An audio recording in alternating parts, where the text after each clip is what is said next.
Mobile দ্বারা সবচেয়ে বেশি পাপ হয় চোখের গুনাহ। আমার মোবাইলে আমি হারাম কিছু দেখব না। আমার ফেসবুকে যদি কোনো ফ্রেন্ডের কোনো বন্ধুর লিস্টে থাকার কারণে খারাপ কিছু আসে, ওকে আনফ্রেন্ড করে দিব। কোনো পেজ থেকে খারাপ কিছু আসে, ওটাকে আনফলো করে দিব। কোনো নিউজ পোর্টাল থেকে বাজে কিছু আছে, ওইটাকে ব্লক করে দিব।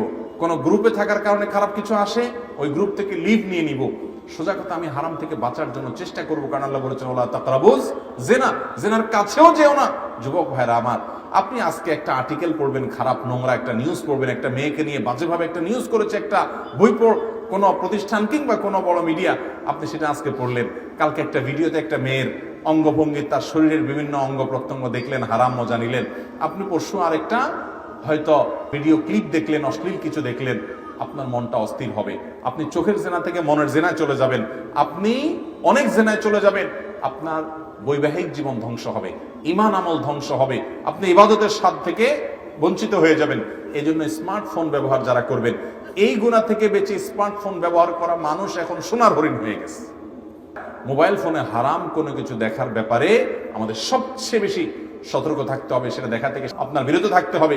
আল্লাহ তাআলা আমাদেরকে তৌফিক দান করুন।